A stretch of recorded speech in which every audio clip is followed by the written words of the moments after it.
من الشیطان الرجیم بسم اللہ الرحمن الرحیم۔ آج ہم سورۃ البقرہ کلاس میں آیت نمبر 256 سے انشاءاللہ العزیز 260 تک کا مطالعہ کریں گے۔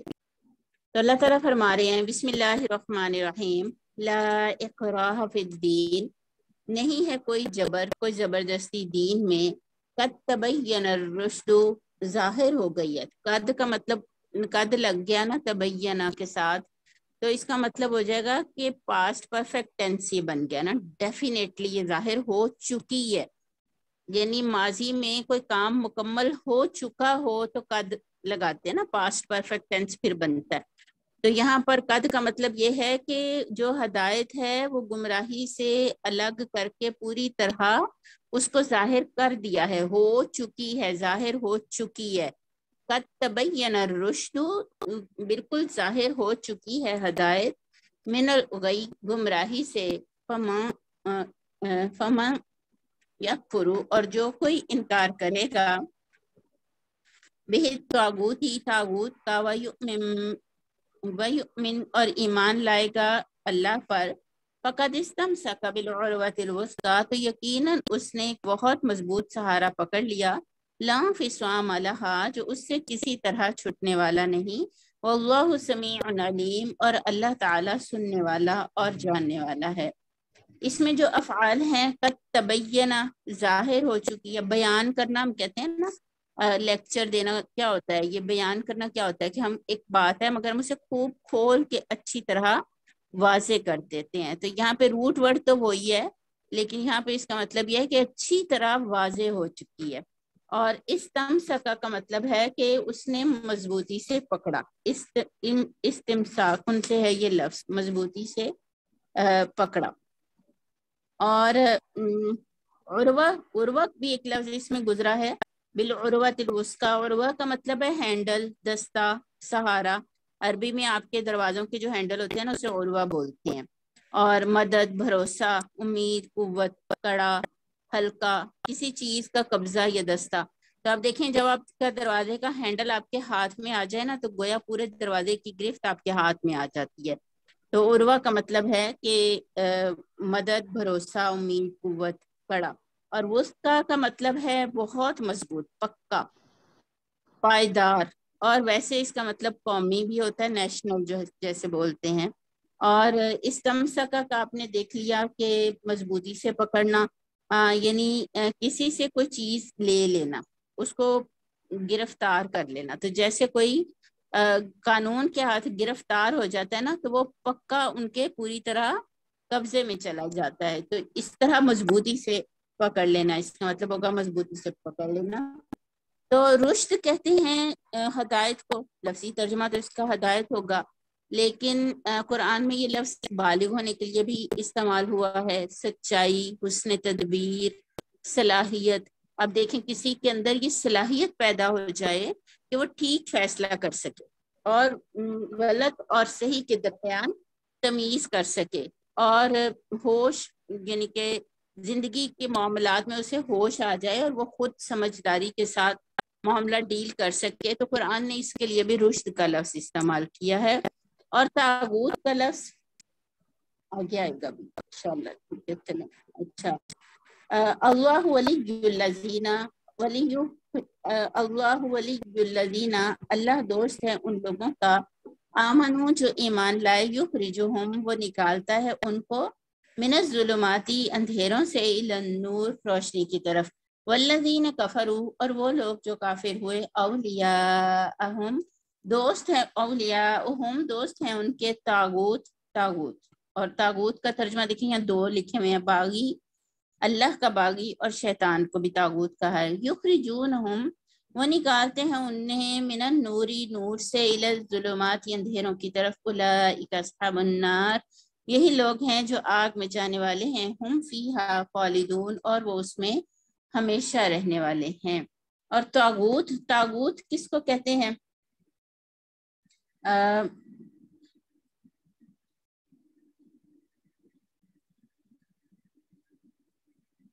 یہاں پیچھے والی سلائڈ پہ آ جائیں تو الغی، گمراہ، گمراہی، ضلالت، گمراہ ہونا، الغی کہتے ہیں۔ اور رشد کبھی آپ نے دیکھ لیا اکراہ کا مطلب ہے زبردستی، زبردستی کرنا. اور طاغوت یہاں شیطان اور سرکش سلائیڈ میں جو لکھا ہوا ہے. اور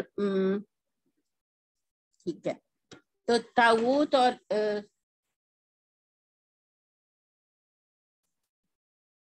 اسماء جو ہیں وہ ہیں اولیاء، یعنی رفیق، دوست یا مددگار. ولیون کی جمع ہے. النور سے مراد روشنی، ہدایت، ایمان. اور الظلمات جو ہے، ظلمات کا لفظ قرآن نے اندھیرے، تاریکیاں، اور ہر جگہ قرآن نے نور کے اپوزٹ ظلمات کا لفظ استعمال کیا. نور کا اپوزٹ بشر کا لفظ نہیں استعمال کیا، بلکہ ظلمات کا لفظ استعمال کیا ہے. اور سب جو شرک ہے، فسق ہے، ساری گناہ کی باتیں، یہ ظلم اور ظلم سے ہے. یہ ظلمہ اور ظلمات اس کی جمع ہو گئی نا. ظلم کہتے ہیں، ویسے لفظی ترجمہ اندھیرے کو ہے. اور جہاں اللہ کے دین کی روشنی نہ ہو وہاں پہ ڈیفینیٹلی ظلم ہوتا ہے، کیونکہ جہالت کا اندھیرا انسانوں کو برے اعمال پر مجبور کرتا ہے. اور جو حروف پڑھے وہ ہے الا. الم تر الی الذین حاج الم تر الی الذین حاج ابراہیم، کیا نہیں دیکھا تم نے اس شخص کی طرف جس نے جھگڑا کیا ابراہیم علیہ السلام سے، فی ربہ، اپنے رب کے معاملے میں، آتاہ اللہ الملک، اس بات پر کہ اللہ نے اسے بادشاہی دی تھی.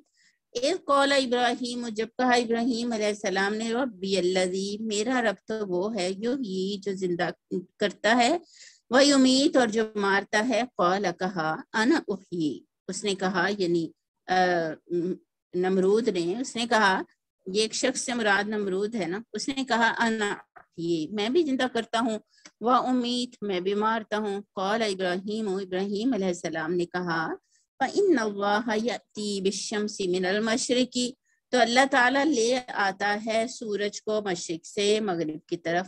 فأتی بہا، تو تم بھی لے آؤ اس کو، من المغربی، مغرب کی طرف سے. فبہت الذی کفر، تو حیران ہی رہ گیا. یہ دلیل ایسی تھی کہ وہ حیران ہو کے خاموش ہو گیا اور اس کے پاس کوئی جواب نہیں تھا. تو حیران رہ گیا وہ شخص جس نے کفر کیا. واللہ لا یہدی القوم الظالمین، اور اللہ تعالیٰ ظالم کو ہدایت نہیں دیتا.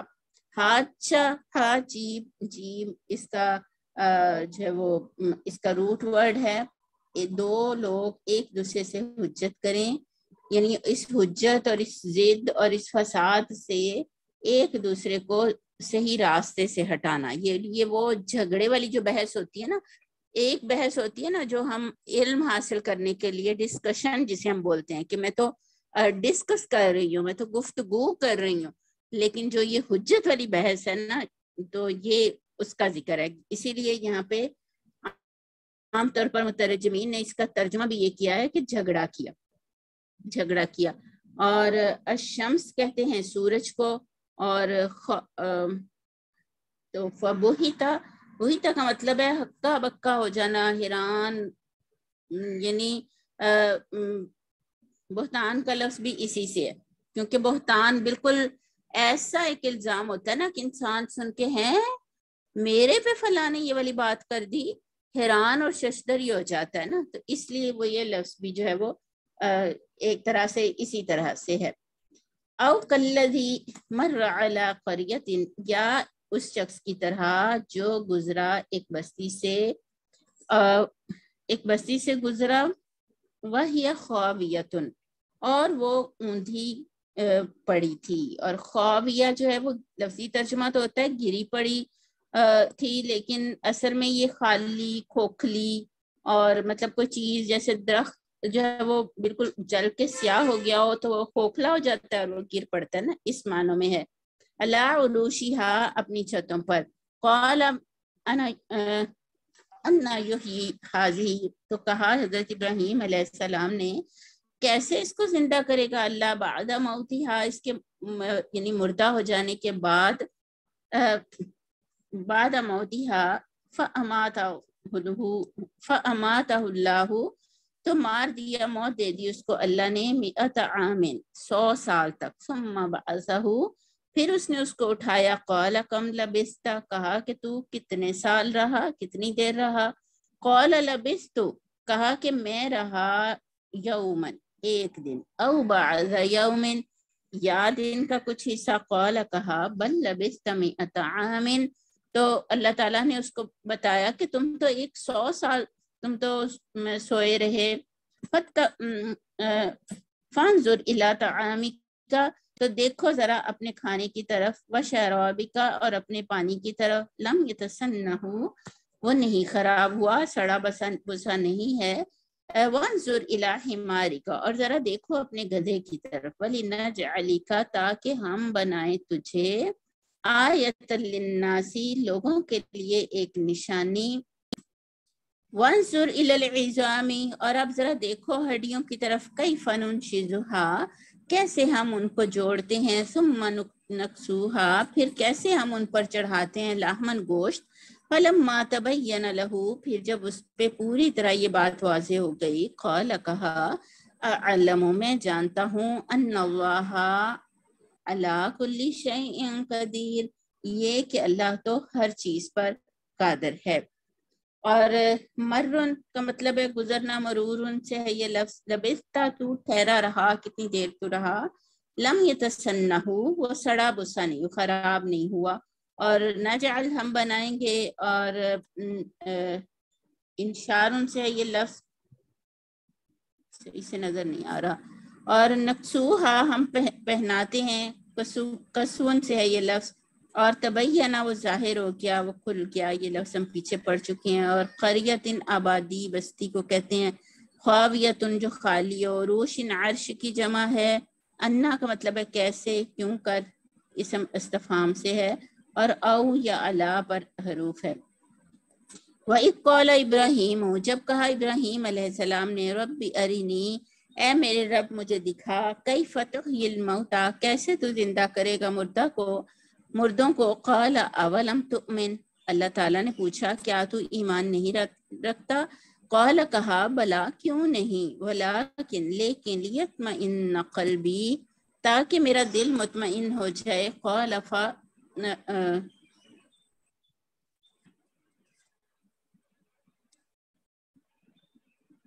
فخذ، تو لے لو، اربعۃ من الطیر، 4 پرندوں میں سے.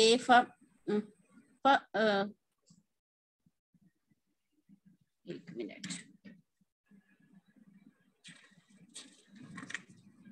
تو لے لو پرندے. فصرہن، اور پھر ان کو مانوس کر لو، الیک، اپنے آپ سے. ثم اجعل علی کل، پھر ان کو رکھ دو ہر پہاڑ پر، جبل، پہاڑ پر، منہن جزءا، ان میں سے ہر ایک کا ایک ایک جز. ثم ادعو، پھر ان کو بلاؤ، ہن، ان کو، یاتینا، کا وہ چلے آئیں گے تیرے پاس، سعین، دوڑتے ہوئے.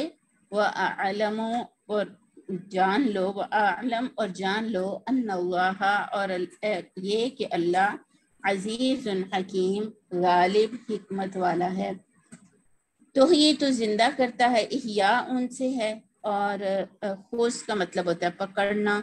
اور سر کہ تو ہلا، تو مائل کر، تو پال لے. جیسے جانور جو ہمارے پیٹس ہوتے ہیں، تو پیٹ بنا لیں تو وہ بالکل گھر کے اندر جو ہے وہ گھر کا حصہ افراد کے ساتھ اس طرح سے اٹیچ ہو جاتے ہیں کہ وہ ان کی بات کو سمجھنے لگ جاتے ہیں. یا تین کا، وہ آئیں گے تیرے پاس، اتیان ان سے ہے دوڑتے ہوئے، وہ آئیں گے تیرے پاس. چلیں جی یہاں شروع کرتے ہیں اب. بسم اللہ الرحمن الرحیم.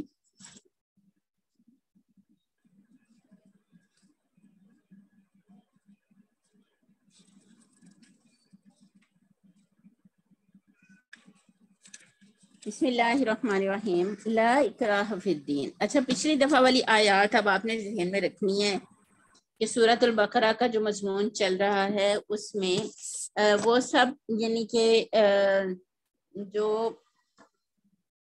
آیت الکرسی، اور اس سے پہلے عقیدہ شفاعت، اور اس سے پہلے جالوت اور طالوت کا واقعہ، تو یہ سب کچھ بھی اپنی جگہ سے ذرا بھی ہٹا نہیں ہے. ایک سیکوینس ہے، ایک ترتیب ہے. تو طاغوت کون ہوتا ہے، اس کا اصل کام کیا ہے. اللہ پاک نے اب آغاز اگلی بات کا یہاں سے کیا ہے کہ دین میں کوئی جبر نہیں ہے، دین میں کوئی زبردستی نہیں ہے. اور غلط بات ٹھیک بات سے جو ہے وہ بالکل واضح کر کے علیحدہ کر دی گئی ہے۔ تو اب جو کوئی طاغوت کا کفر کرے گا اور اللہ پر ایمان لائے گا تو گویا اس نے ایک مضبوط حلقہ تھام لیا جو اس سے چھٹنے والا نہیں ہے۔ واللہ سمیع علیم، اور اللہ تعالیٰ تو سننے والا اور جاننے والا ہے۔ تو لا اکراہ فی الدین، چونکہ دین کی بات ہے نا، تو دین سے مراد کیا ہے؟ اللہ رب العزت کے متعلق وہ عقیدہ جو آیت الکرسی میں بیان ہوا ہے، اور وہ پورا نظام زندگی ہے جو اس عقیدے پر بنتا ہے۔ آپ نے دیکھا اس میں اللہ کی قدرت کاملہ کا اللہ نے مکمل ایک اظہار اور انٹروڈکشن کروایا اور بتایا کہ لا یحیطون بشیء من علمہ، اور اللہ تعالیٰ نے بتایا ہے من ذا الذی یشفع عندہ، کون ہے جو اس کے پاس سفارش کر سکے الا باذنہ، مگر اس کی اجازت کے بغیر، کہ یہ کلی اختیار جو ہے وہ قیامت کے دن اس کا ہوگا۔ تو پھر دنیا کے اندر دین بنا کے دینے کا بھی کلی اختیار اسی کو ہے، کیونکہ اللہ لا الہ الا هو الحی القیوم، وہی تو ذات ہے جو زندہ ہے، جو ہمیشہ قائم رہنے والی ہے۔ لا تأخذہ سنۃ ولا نوم، اس کو تو نہ نیند آتی ہے نہ اس کو اونگ آتی ہے۔ تو اللہ تعالیٰ نے یہ بتایا ہے کہ اسلام کا یہ اعتقادی اور اخلاقی اور عملی نظام کسی پر زبردستی ٹھونسا نہیں جا سکتا۔ یہ ایسی چیز ہی نہیں ہے جو کسی کے ساتھ جبرن منڈی جا سکے۔ ایک بنیادی بات اس چھوٹے سے ٹکڑے میں موجود ہے، لیکن لوگ اس آیت کا سہارا لے کے بہت ساری چیزوں کو اپنے لیے یہ سمجھ لیتے ہیں کہ وہ کوئی زبردستی تو ہے نہیں، ہماری مرضی ہوگی تو کریں گے اور ہماری مرضی نہیں ہوگی تو ہم نہیں کریں گے، کوئی زبردستی تو ہے نہیں۔ تو بھئی زبردستی نہیں ہے، کوئی ہمیں مجبور نہیں کر سکتا۔ اور عقیدے کے معاملے میں آپ یہ دیکھیں کہ اگر کسی نے کسی کو گرفتار کر لیا ہے، زنجیروں سے باندھا ہوا ہے، ان کے سروں پہ لوہے کے آرے چلائے گئے، کھولتے ہوئے تیل کے کڑاہوں میں ان کو ڈال دیا گیا، لیکن ان کے دماغوں میں جو عقیدہ سرایت کر چکا تھا نا، وہ اس عقیدے سے نہیں پلٹے۔ اگر دین حق کے لیے تو کفر کے لیے بھی لوگوں نے جانیں قربان کر دی، جانیں وار دی اپنے اپنے عقیدے کے اوپر، لیکن ان کے عقیدے کو کوئی کبھی بھی زبردستی نہیں بدل سکتا۔ تو اللہ نے جو دین بنایا نا وہ دین فطرت ہے، میرے اور آپ کی بنیادی عقیدہ فطرت کے مطابق ہے، اور مطلب طبیعت کے اوپر نا اس پر عمل کرنے کے لیے کوئی جبر نہیں کیا جا سکتا۔ آپ کی جو طبیعت ہے نا اس کا فطری تقاضا یہ ہے کہ وہ 5 وقت اللہ کے آگے سجدہ ریز ہو۔ آپ کی جو روح اللہ نے بنائی ہے نا اس کی فطرت کا تقاضا یہ ہے کہ وہ سچ بولے، وہ جھوٹ نہ بولے، ٹھیک ہے؟ یعنی یہ آپ کہیں کہ گاڑی زندگی، ہماری روح کی جو گاڑی ہے اسے ٹھیک سڑک پہ چڑھانے کے لیے اس کا بنیادی مفہوم آپ اچھی طرح سے اس کو سمجھ لیں کہ اسلام پر چلنے کے لیے آپ کو، اگر آپ صرف سوچ لیں، ارادہ کر لیں، تو آپ کی فطرت بہرحال اسلام ہی کے زیر سایہ سکون پائے گی، اور آپ اپنے آپ پر چلنے کے لیے اسے کوئی آپ کو مجبور نہیں کرنا پڑے گا۔ یعنی اللہ نے جبر یوں نہیں رکھا کہ جیسے فرشتے جبریہ اللہ کے مسلم ہے نا، ان کو تو اللہ نے اختیار دیا ہی نہیں، اور وہ اللہ ہی کے اطاعت گزار ہوں گے، وہ اللہ کی نافرمانی سے ایک بال برابر بھی نہیں ہل سکتے، مگر انسانوں کو اللہ نے اختیار دیا ہے، اس اختیار کے ساتھ وہ اللہ کی فرما برداری کریں۔ تو جب وہ فرما برداری کا ارادہ کر لیں اور اس راہ پہ چلیں تو اسلام پر چلنے کے لیے انہیں اپنے آپ کو مجبور نہیں کرنا پڑے گا، اور نہ کوئی کسی کو بھی مجبور کر سکتا ہے۔ جو کچھ بھی، جتنا کچھ بھی انسان عمل کرے گا وہ اپنے ارادے اور اختیار کے ساتھ کرے گا۔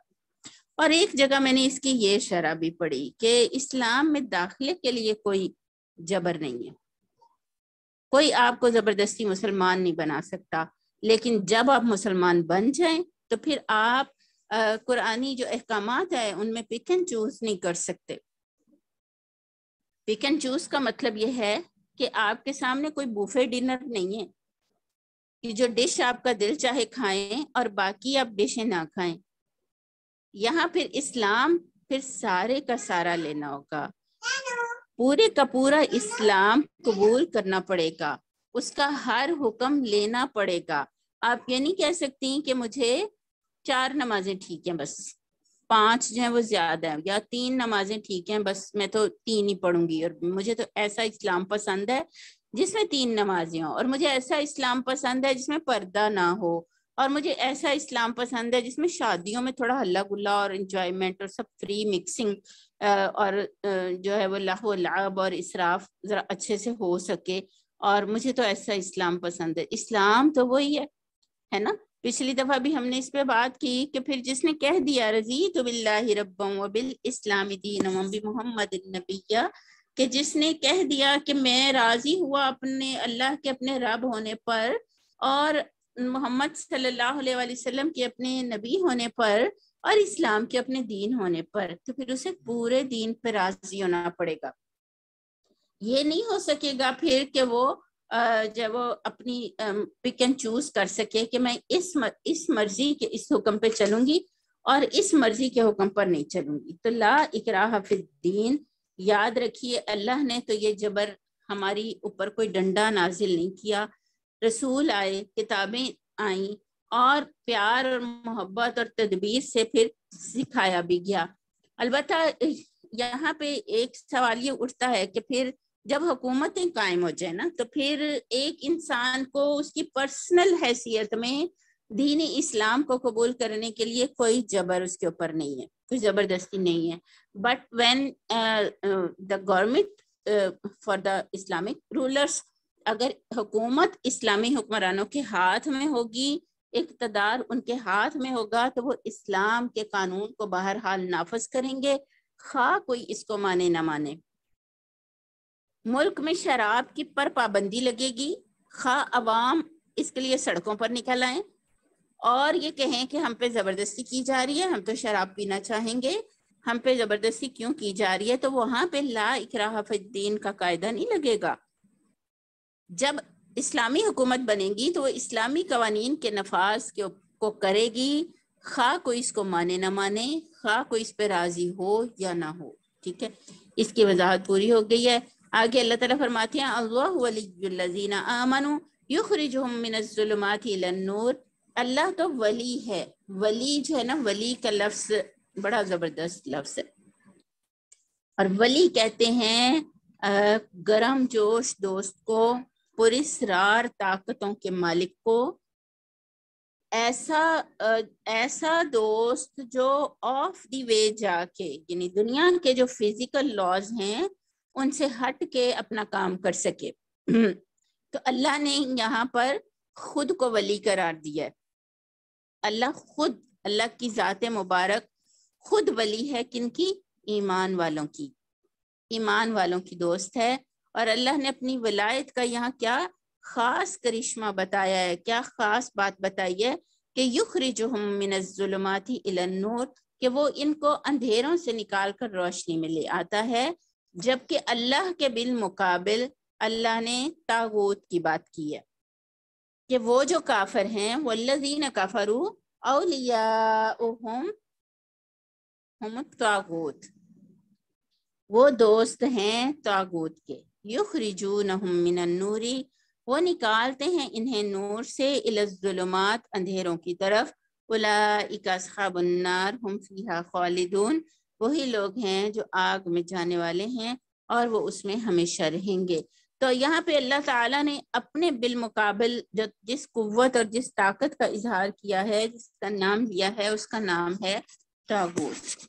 اور طاغوت کا کام اللہ تعالیٰ نے کیا بتایا ہے کہ وہ اندھیروں سے, روشنی سے نکال کر اندھیروں میں لے جاتا ہے. چنانچہ ضروری ہے کہ ہم یہ دیکھ لیں کہ طاغوت کون ہوتا ہے. سید ابو العلا نے اس کی شرح لکھی ہے کہ طاغوت لغت کے اعتبار سے ہر اس شخص کو کہا جائے گا جو اپنی جائز حد سے تجاوز کر گیا ہو.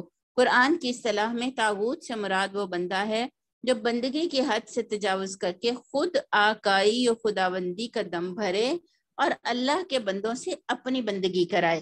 اللہ کے مقابلے میں ایک بندے کی سرکشی کے 3 مرتبے ہیں. اب آپ غور سے اس بات کو سنیے گا.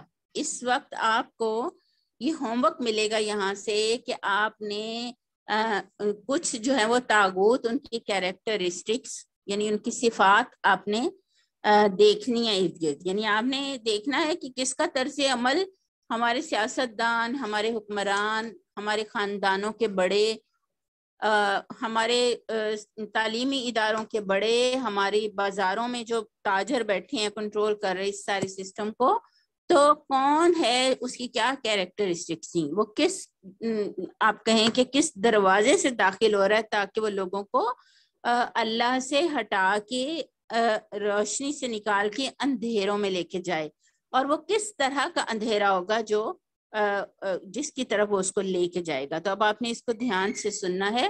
پہلا مرتبہ یہ ہے کہ بندہ اصولاً اس کی فرما برداری ہی کو حق مانے یعنی اللہ کی، مگر عملاً اس کے احکام کی خلاف ورزی کرے، اس کا نام فسق ہے.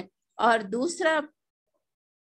دوسرا مرتبہ یہ کہ اس کی فرما برداری سے اصولاً منحرف ہو کر یا خود مختار بن جائے یا اس کے سوا کسی اور کی بندگی کرنے لگے، اور یہ کفر ہے. تیسرا مرتبہ یہ ہے کہ وہ مالک سے باغی ہو کر اس کی ملک اور اس کی رعیت میں خود اپنا حکم چلانے لگ جائے. اور چوتھا درجہ یہ ہے کہ پھر وہ اس آخری مرتبے پر جو بندہ پہنچ جائے، اسی کا نام طاغوت ہے. اور کوئی شخص صحیح معنوں میں اللہ کا مومن نہیں ہو سکتا جب تک وہ اس طاغوت کا منکر نہ ہو. تو آپ دیکھیں کہ کون لوگ ہیں جو اپنا حکم چلانا چاہتے ہیں. اللہ کے قانون کے مقابلے میں کوئی تعلیمی ادارے کا استاد اٹھتا ہے، وہ کہتا ہے میں نے تو نہیں سیپریٹ کلاسز کرنی، مرد اور عورتیں، لڑکے اور لڑکیاں اکٹھے پڑھیں گے، اور اب اس کا حکم نافذ ہو جاتا ہے اور لوگ اس کے حکم کے پیچھے چل پڑتے ہیں. تو اس کی حیثیت ہماری زندگی میں کیا ہوگی، وہ کس طرح کی اندھیرا ہے جس سے وہ ہمیں انٹروڈیوس کرواتا ہے، وہ کس طرح کی بغاوت ہے جس پہ پھر اس نظام پہ جانے کے بعد لوگ اس طرح کی بغاوت کرنے لگ جاتے ہیں. تو یہاں پہ اللہ تعالیٰ نے کئی طواغیت کے معنی جو استعمال کیے ہیں، یعنی اللہ سے منہ موڑ کر انسان ایک طاغوت کے چنگل میں نہیں پھنستا بلکہ بہت سے طواغیت اس پر مسلط ہو جاتے ہیں. ایک طاغوت شیطان ہے جو اس کے سامنے نت نئی جھوٹی ترغیب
اچھا جی، بیچ میں شاید سگنل ڈراپ ہو گئے. تو آپ نے دیکھا کتنی طرح کے طاغوت ہیں، اور مولانا لکھتے ہیں کہ جن میں سے ہر کوئی اسے اپنی غرض کی بندگی کراتا ہے، اور بے شمار آقاؤں کا یہ غلام ساری عمر اسی چکر میں پھنسا رہتا ہے کہ وہ کس آقا کو خوش کرے اور کس کو ناراض کرے. اور آپ کو لگتا ہے نا یہ حاشیہ پڑھ کے آپ سوچ رہی ہوں گی, آپ سوچیں ذرا, مجھے بتائیں آپ میں سے کوئی بھی یہ دعویٰ کر سکتا ہے کہ وہ ہر ایک کو زندگی میں خوش کر لیا اس نے؟ اس کے میکے میں بھی سب اس سے خوش ہیں, والدین, اس کے بہن بھائی, اس کی بھابیاں, بچے, سب اس سے خوش ہیں. اس کے سسرال میں بھی سب اس سے خوش ہیں, دوستوں سہیلیوں میں سب اس سے خوش ہیں. آپ میں سے کوئی اس چیز کا دعویٰ کر سکتا ہے کبھی؟ میرا نہیں خیال کہ ہم میں سے کبھی بھی کوئی اس بات کا دعویٰ کر سکتا ہو. تو پھر کیا ایسا فارمولہ بنائیں کہ کم از کم میں اور آپ پرسکون تو ہوں. تو وہ فارمولہ یہی ہے کہ جس کو ناراض کریں اسے اللہ کی رضا کے لیے ناراض کریں, اللہ کی فرما برداری کرتے ہوئے اس کو جب وہ ناراض کر لیں, مگر اپنے رب کو ناراض نہ کریں. اللہ کی رضا کی فکر کریں. اللہ کے ہاتھ میں ہے کہ وہ ساروں کو ہم سے راضی کر دے گا. بس آپ نے یہ پہچاننا ہے کہ کون ہے جو طاغوتی طرز عمل کے ساتھ مجھے اللہ کے دین کے راستے سے ہٹانا چاہتا ہے, اور کس وجہ سے ہٹانا چاہتا ہے, اور کس راستے, کس رنگ, جہالت کے کس اندھیرے سے ہٹانا چاہتا ہے. دیکھیں اس سے آگے والی سلائیڈ میں تاریکیوں سے کیا مراد ہے اور نور سے مراد کیا ہے. تاریکیوں سے مراد جہالت کی تاریکیاں جن میں بھٹک کر انسان اپنی فلاح و سعادت کی راہ سے دور نکل جاتا ہے, اور حقیقت اس کے خلاف چل کر اپنی تمام قوتوں اور کوششوں کو غلط راستے میں پھر اس طریقے سے وہ صرف کرنے لگتا ہے. اور نور سے مراد علم حق ہے, جس کی روشنی میں انسان اپنی اور کائنات کی حقیقت اور اپنی زندگی کے مقصد کو صاف صاف دیکھ کر علی وجہ البصیرت, یعنی بصیرت کے ساتھ ایک صحیح راہ عمل پر گامزن ہو جاتا ہے. اور یہ نور, اب دیکھیں اللہ جو نور سے نکالنا چاہتا ہے نا, اللہ نور کی طرف لے کے جاتا ہے. اللہ ولی الذین آمنوا, ولی ہے, اور وہ کیا کرتا ہے, وہ اندھیروں سے انہیں نور کی طرف لے جاتا ہے. لیکن طاغوت ہیں جو تاریکیوں میں بھٹکاتے ہیں انسانوں کو. تو طاغوت کی فرما برداری کا تو ہمیں نقصان ہوگا اور بہت مشکل ہو جائے گی طاغوت کے پیچھے چل کے. تو اس لیے ہمیں ضرور اس بات پہ کو توجہ سے سننا ہے اور اپنی زندگی میں یہ ریسرچ کرنی ہے کہ ہمارے کون کون سے حکمران طاغوتی طرز عمل رکھتے ہیں. خاص طور پر ہمارے ملکی سطح پہ جو اس وقت فرنٹ کی لیڈرشپ ہے, آپ نے ضرور اس کو بے غور کرنا ہے. اس کے بعد یہ 2 واقعات ہیں آپ کے سامنے. ایک واقعہ ہے پہلے حضرت ابراہیم علیہ السلام کا, کہ جب انہوں نے طاغوت اور اس کو پہچان لیا اللہ کو, تو انہوں نے کیا کیا پھر؟ کیا وہ پہچان کے بس بیٹھ گئے کہ ہاں ہاں بھائی میں نے تو پہچان لیا اللہ کو, اللہ ہے جو زمین و آسمانوں کا مالک ہے. تو یہ کیا ڈسکشن ہے نا, الم تر الی الذی حاج ابراہیم فی ربہ, کہ کبھی تم نے غور کیا ابراہیم علیہ السلام کے اس واقعے پر کہ جب ایک شخص ان آتا اللہ الملک, جس کو اللہ نے بادشاہی تھی, وہ ان سے لڑنے لگ گیا, جھگڑنے لگ گیا, بحث کر رہا تھا, حجت کر رہا تھا. اذ قال ابراہیم ربی الذی یحیی و یمیت. اب دیکھیں لا اکراہ فی الدین کو اپنے ذہن میں رکھنا ہے. ابھی وہ کوئی فوج لے کے انہوں نے نمرود کے اس دربار پر چڑھائی نہیں کی, ابھی وہ اس کو قائل کر رہے ہیں, اس سے ڈسکشن کر رہے ہیں, کہہ رہے ہیں کہ دیکھو اللہ وہ ہے جو زندہ کرتا ہے اور جو مارتا ہے. اس نے کہا میں زندہ کرتا ہوں اور میں مارتا ہوں. بس کہتے ہیں کہ اس نے 2 قیدی منگائے جیل سے, ایک کا اس نے سر اڑا دیا اور ایک کو زندہ چھوڑ دیا. اس نے کہا دیکھو میں جس کو چاہوں زندہ کروں, میں جس کو چاہوں ماروں. حضرت ابراہیم علیہ السلام اس کی ظاہر ہے کہ اس ٹیڑھے دماغ پہ جو ہے وہ خاموش ہو گیا اور اگلی دلیل لے آئے. اگلی دلیل کیا تھی کہ فَإِنَّ اللَّهَ يَأْتِي بِالشَّمْسِ مِنَ الْمَشْرِقِ, کہ اللہ تعالیٰ سورج کو مشرق سے لاتا ہے مغرب کی طرف, تو تم لے آؤ مغرب سے نکال لو. اب دیکھیں اس دلیل کا اس کے پاس کوئی جواب نہیں تھا. تو ان آیات کو نا بڑا اس پہ سوچئے گا. یعنی ایک تو یہ کہ اللہ کا تصور موجود ہے, دا کانسیپٹ آف اللہ موجود ہے, ایک ایسی ذات مبارک جو سورج کو کنٹرول کرتی ہے, جو انسانوں کو زندہ کرتی ہے اور موت دیتی ہے. اور ویسے انسانوں کو خوب اچھے سے معلوم تھا کہ موت دینا اور زندگی دینا ہم میں سے کسی کے اختیار میں ہے نہیں ہے. لیکن اس کی بحث تھی تو بس حجت کے لیے تھی, وہ ڈسکشن نہیں تھی. وہ فار دا سیک آف ہدایہ نہیں تھی، وہ ہدایت حاصل کرنے کے لیے نہیں، وہ سمجھنے کے لیے نہیں، وہ سیدھی راہ پانے کے لیے ڈسکس نہیں کر رہا تھا۔ تو اگر تو کوئی ہماری سیدھی بات سن لے تو ہم اسے بتائیں گے، ہم اسے دلیل بھی دیں گے، ہم اسے سمجھائیں گے بھی، لیکن یہ حجت والا راستہ ہمارا نہیں ہے۔ یہ تو نمرود کا راستہ ہے، یہ وہ تھا جو ایسی بحث کر رہا تھا جس میں دراصل وہ حق کو نہیں پانا چاہتا تھا۔ تو ابراہیم علیہ السلام نے اس کو دلائل دیے، مگر واللہ لا یہدی القوم الظالمین، اللہ ہدایت کیوں نہیں دیتا ظالموں کو؟ ظلم کا راستہ چھوڑیں گے تو اللہ ہدایت دے گا، ہدایت لینا چاہیں گے تو اللہ تعالیٰ ہدایت دیں گے۔ تو یہاں پہ اس کا حاشیہ دیکھ لیتے ہیں کہ جو اللہ تعالیٰ نے پہلے کہا تھا کہ مومن کا حامی اور مددگار اللہ ہوتا ہے، وہ اسے تاریکیوں سے روشنی میں نکال لاتا ہے، اور کافر کے مددگار طاغوت ہوتے ہیں، وہ اس کو روشنی سے تاریکیوں کی طرف کھینچ لے جاتے ہیں۔ اب اسی کی توضیح کے لیے 3 واقعات بیان کیے جائیں، اور پہلا واقعہ آپ نے دیکھا کہ وہ نمرود تھا، مگر اس نے ایک ایسی شخص کی تھی، اس کے سامنے دلیل کے ساتھ حق بات پیش کی گئی، مگر اس نے طاغوت کے ہاتھ میں اپنی نکیل دے رکھی تھی، اور وہ پھر بھی صحیح راستے پر نہیں آیا۔ اور بعد کی 2 مثالیں ایسے لوگوں کی ہیں جنہوں نے اللہ کا سہارا پکڑا تو اللہ تعالیٰ انہیں تاریکیوں سے نکال کر اس طرح روشنی میں لایا کہ پھر اللہ نے ان کو پردہ غیب سے ان حقیقتوں کا مشاہدہ بھی کرایا۔ اور یہاں پر اس شخص سے مراد کون ہے؟ وہ نمرود، جو حضرت ابراہیم علیہ السلام کے وطن عراق کا بادشاہ تھا۔ اور جس واقعے کا یہاں ذکر کیا گیا ہے نا، یہ تلمود میں پورا بیان کیا گیا ہے، اور بڑی حد تک قرآن کے مطابق بھی ہے۔ اس میں بتایا گیا کہ حضرت ابراہیم علیہ السلام کا باپ نمرود کے ہاں سلطنت کے سب سے بڑے عہدیدار یعنی chief officer of the state کا منصب رکھتا تھا۔ حضرت ابراہیم علیہ السلام نے جب کھلم کھلا شرک کی مخالفت اور توحید کی تبلیغ شروع کی اور بت خانے میں گھس کر بتوں کو توڑ ڈالا، تو ان کے باپ نے خود ان کا مقدمہ بنا کر بادشاہ کے دربار میں پیش کیا، اور یہ وہ گفتگو ہے جو وہاں بادشاہ کے اور اس کے درمیان ہوئی۔ اور یہاں پہ ہم ذرا دیکھ لیتے ہیں، یا اگر آپ کہتی ہیں تو ہم اس کو، یہ ذرا حاشیہ لمبا ہے، لیکن جو خدائی کے دعوے کے حوالے سے آپ کو یہ حاشیے میں، بلکہ میرا خیال ہے کہ ہم آپ کو یہ شیئر کر دیتے ہیں کلاس کے اندر، آپ اس کو دیکھ لیں اور اپنا اخذ مطالعہ آپ نے بیان کرنا ہے، یعنی آپ نے شیئر کرنا ہے کہ آپ کو یہ 3 طرح کی جو خدائیوں کا جو نظام تھا اس وقت بھی اور آج کے دور میں بھی، یہ آپ کو کتنی اس بات کی سمجھ آئی ہے۔ تو مجھے امید ہے کہ انشاءاللہ یہ آپ کو سیکھنے کے لیے بہت جو ہے وہ مشترک معاون ہوں گی یہ چیزیں۔ یعنی پہلی جو قسم تھی وہ یہ تھی کہ وہ اللہ تعالیٰ ہی کو ایک ہی رب، اللہ ہی کو تو مانتے تھے، اور دنیا کے اندر جتنی طاقتیں تھیں ان سے بالا تر ہی مانتے تھے، لیکن صرف اسی کو مانتے تھے، اس کو نہیں مانتے تھے، صرف اس کو رب نہیں مانتے تھے، بلکہ اس کے ساتھ دوسروں کو بھی مانتے تھے۔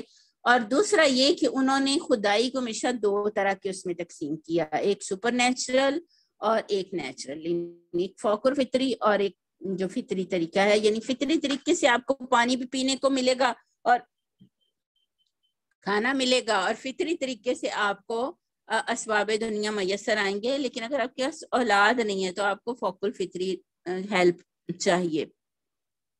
تو وہ یہ سمجھتے تھے کہ جو اللہ تعالیٰ فطری طریقے سے تو مدد کر دے گا، مگر وہ جو فوق الفطری ہے اس کے لیے ہمیں دوسرے الہوں کی، دوسرے طاغوتوں کی مدد لینی پڑے گی۔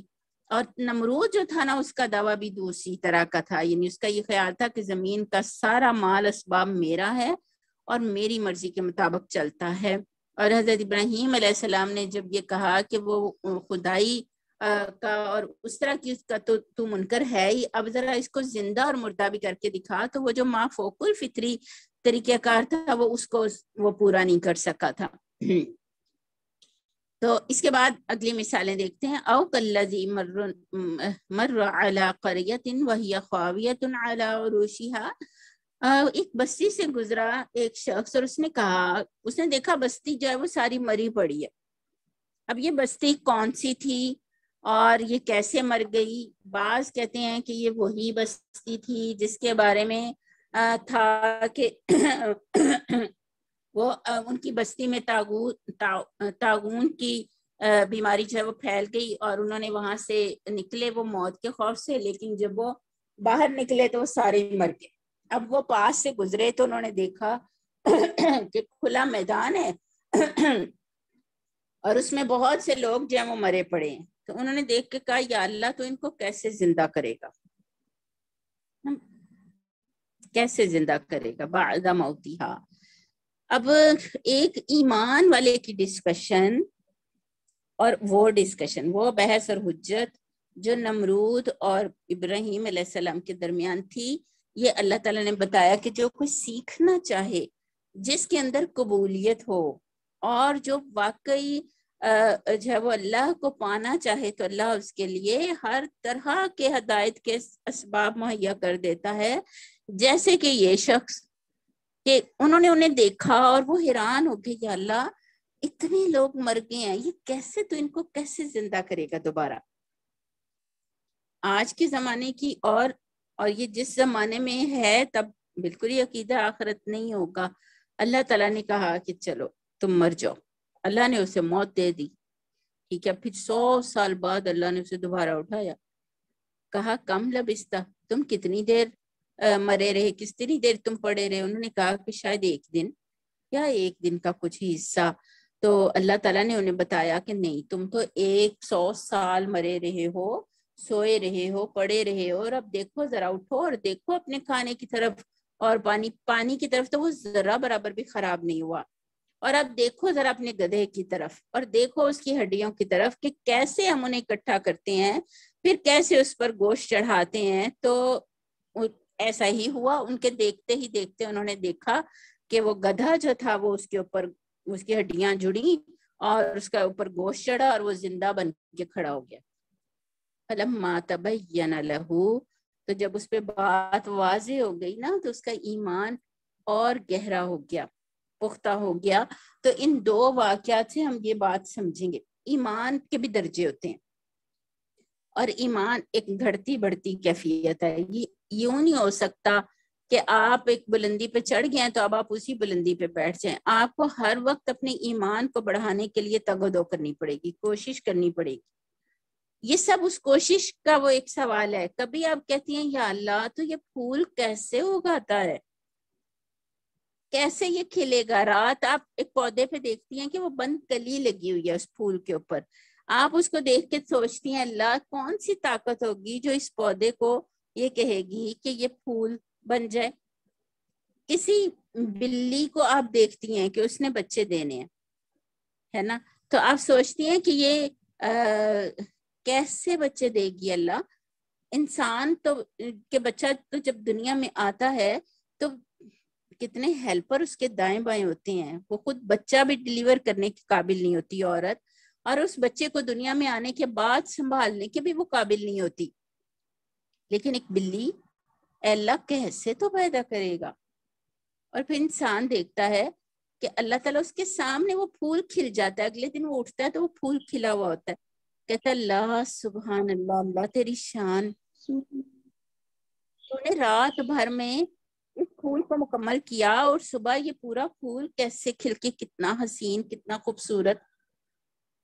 اللہ تو نے اذن دیا، تو نے حکم دیا، تو بلی نے خود اپنے بچے ڈیلیور کیے اور خود ہی ان کو پال کے بھگانے لگ گئی، کھلانے لگ گئی، پلانے لگ گئی، خود ہی ان کو پالا بغیر کسی کی ہیلپ کے۔ تو اگر کوئی ایمان کو بڑھانا چاہے تو اس شخص کی طرح کیا اس کو اپنے ارد گرد نشانیاں نظر آ سکتی ہیں؟ کیا اس کو اپنے ارد گرد ایسے واقعات نظر آ سکتے ہیں؟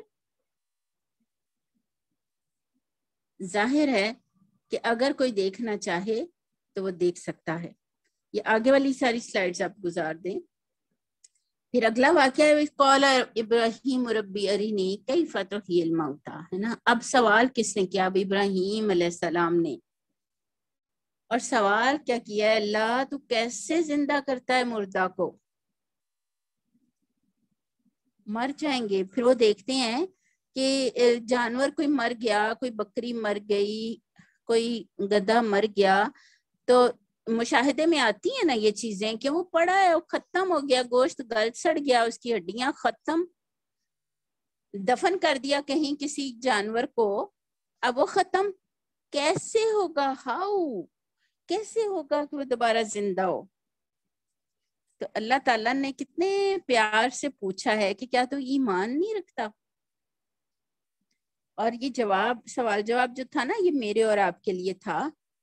پہلی چیز کیونکہ ایمان ہے، اور ایمان جس کا ہے نا وہ روز مشرق سے سورج کو طلوع ہوتا دیکھے اور اس کے طلوع و غروب میں ایک ایک منٹ کا فرق ہوتا دیکھے، تو اس کے لیے تو یہی ایمان لانے کے لیے بہت بڑی چیز ہے. وہ روز دیکھے بادل چڑھ کے آئے ہیں، کھڑے ہی رہے ہیں اوپر، ہوا رک گئی، آثار پورے ہو گئے، مگر بادل تو برسے ہی نہیں، آگے چلے گئے. کبھی بادل چڑھ کے آئے اور یوں برسے، اتنا برسے، کس کے حکم سے؟ کون ہے جس نے ان بادلوں کو اٹھایا؟ کون ہے جو انہیں ہواؤں سے چلاتا ہے اور میرے گھر کے اوپر لا کے حکم دیتا ہے کہ چلو برسو؟ تو کوئی دیکھے تو اسے یہ ساری نشانیاں نظر آئیں گی. مگر ایمان، پہلے یہ ایمان ضروری ہے کہ ان سب چیزوں کو ایک بہت بڑی طاقت ہے جو ان کو کنٹرول کر رہی ہے. تو انہوں نے بھی پوچھا، اللہ تعالیٰ نے ان سے پوچھا اولم تؤمن، کیا تو ایمان نہیں رکھتا؟ کہا بلا. بلا جو ہے نا وہ اس کا جو مطلب لکھا جاتا ہے کہ ایسا سوچا بھی نہیں جائے نا میرے بارے میں، جیسے کہا جائے کہ کیوں نہیں، جیسے کہ ہم کہتے ہیں نا کہ تمہارا ایمان ہی، ہم کہتے ہیں کیوں، ایمان ہے نا میرے بارے میں ایسا کیسے تم نے سوچ لیا؟ تو بلا کیوں نہیں، وَلَٰكِن لِيَطْمَئِنَّ قَلْبِي. ابراہیم علیہ السلام جیسے اتنے پیارے اللہ، کتنے بزرگ و برتر پیغمبر کو ایمان کا اطمینان چاہیے تھا نا، قلب کا اطمینان چاہیے تھا. آپ کو چاہیے؟ بتائیں، سوچیں ذرا، آپ کو بھی چاہیے نا؟ تو کبھی وہ اطمینان مانگا بھی کریں، کبھی اس کو تلاش بھی کیا کریں، کبھی اس کو ڈھونڈا بھی کریں، تو اللہ آپ کے ارد گرد آپ کو ایسی چیزیں دکھا دے گا کہ آپ حیران رہ جائیں گے. ان کو اللہ نے یہ ایکسپیرینس کرایا، کہا 4 پرندے لے لو، پھر ان کو اپنے ساتھ مانوس کر لو. اچھا وہ پرندے اب کون سے تھے؟ کبوتر تھا، چڑیا تھی، واللہ اعلم. کتابوں میں نام ملتے ہیں لیکن ہمیں اس سے کوئی فرق نہیں پڑتا اگر ہمیں ان پرندوں کے نام پتہ نہ چلیں. لیکن اللہ کے حکم کے مطابق انہوں نے کچھ دیر ان پرندوں کو اپنے ساتھ رکھا اور وہ ان سے مانوس ہو گئے، اور پھر اللہ کے حکم کے مطابق ان ساروں کو ذبح کیا، ان کا گوشت مکس کیا، اور پھر کیا کیا، پہاڑوں پر ہر ایک کے ٹکڑے الگ الگ رکھ دیے. ثم ادعوہن، جسٹ آواز دی انہوں نے، اللہ کا حکم ہوا، وہ گوشت کے ٹکڑے ملے، اور کیا ہوا، یأتینک سعیا، بھاگتے ہوئے آگے وہ ان کے پاس. اور کیا علم ہوا، ان اللہ عزیز حکیم، کہ اللہ تعالیٰ تو غالب اور حکمت والا ہے. اب یہ 2 واقعات بہت عظیم واقعات ہیں، آپ نے اس دوران غور کرنا ہے. ضروری نہیں ہے کہ آپ کے ساتھ بھی کچھ ایسا ان یوزل سا واقعہ ہو، یہ کوئی ضروری بات نہیں ہے، لیکن کچھ ایسا ضرور ہوتا ہے کہ اللہ پر ایمان اور یقین بن جاتا ہے، اور وہ یقین اور بڑھ جاتا ہے، اور ایمان کو بڑھانے کے لیے جدوجہد کرنی ہوتی ہے، کوشش کرنی ہوتی ہے. کبھی آپ کوئی دعا مانگتی ہیں، وہ دعا پوری ہو جاتی ہے. کبھی آپ اللہ سے کوئی ایسا سوال کرتی ہیں، اس سوال کا جواب آپ کو مل جاتا ہے. کبھی آپ اس ایمان اور یقین کو بڑھانے کے لیے صرف قرآن کی کوئی آیت پڑھتی ہیں اور آپ کا ایمان بڑھ جاتا ہے. بس آپ نے اس ہفتے میں یہ کوشش کرنی ہے کہ کوئی ایسا واقعہ، کوئی ایسی بات جو آپ کے ایمان کو بڑھانے والی ہو، آپ نے اس کو شیئر کرنا ہے اور بتانا ہے. یہاں مولانا کا حاشیہ ہم دیکھ لیتے ہیں ایک آخر میں، کہ بعض لوگوں نے اس کی عجیب عجیب تعویلیں کی ہیں، لیکن انبیاء علیہ السلام کے ساتھ اللہ کا جو معاملہ ہے، اگر اس کو اچھی طرح سوچ لیا جائے، ذہن نشین کر لیا جائے، تو کسی کھینچ تان کی ضرورت پیش نہیں آتی. عام اہل ایمان کو اس زندگی میں جو خدمت سر انجام دینی ہوتی ہے، اس کے لیے تو محض ایمان بالغیب، یعنی اللہ کو دیکھا بھی نہیں اور مان لیا، کافی ہے. لیکن انبیاء کو جو خدمت اللہ نے سپورٹ کی تھی اس کے لیے ضروری تھا کہ وہ اپنی آنکھوں سے وہ حقیقتیں دیکھ لیتے جس پر ایمان لانے کی دعوت انہیں دنیا کو دینی تھی. ان کو دنیا کو پورے زور کے ساتھ یہ کہنا تھا کہ تم لوگ تو قیاسات دوڑاتے ہو مگر ہم آنکھوں دیکھی بات کر رہے ہیں. تمہارے پاس گمان ہے اور ہمارے پاس علم ہے. تم اندھے ہو اور ہم بینا ہیں. اس لیے انبیاء علیہ السلام کے سامنے فرشتے عیاناً آتے تھے، یعنی کھلی آنکھوں سے ان کو نظر آتے تھے. ان کو آسمان اور زمین کے نظام حکومت کا مشاہدہ کرایا گیا. ان کو جنت اور دوزخ دکھائی گئی. بعث بعد الموت کا ان کے سامنے مظاہرہ کر کے دکھایا گیا. اور ایمان بالغیب کی منزل سے یہ حضرات منصب نبوت پر معمور ہونے سے پہلے گزر چکے ہوتے ہیں. نبی ہونے کے بعد ان کو ایمان بالشہادہ کی جو نعمت دی جاتی ہے یہ نعمت انہی کے ساتھ مخصوص ہے. اور ابھی بھی آپ دیکھیں، اگر آپ کو یہ یقین نہیں ہے نا کہ پاکستان کی حکومت جو ہے اس کا اصل حل اسلامی نظام ہے، اور اگر آپ کو یہ یقین نہیں ہے نا کہ جو لوگ اسلامی نظام کا دعویٰ لے کے کھڑے ہیں کیا ان کے پاس اسلام کا نظام نافذ کرنے کے لیے پورا نظام موجود ہے، پورا سسٹم، ان کے دعوے کی جو ہے وہ کیا بنیاد ہے، اس کی کیا حقیقت ہے. تو آپ کبھی بھی لوگوں کو اس یقین کے ساتھ کام نہیں کر سکیں گی لوگوں کے درمیان کھڑے ہو کے. میں اکثر یہ بات اپنی ساتھیوں کے درمیان بھی کہتی ہوتی ہوں.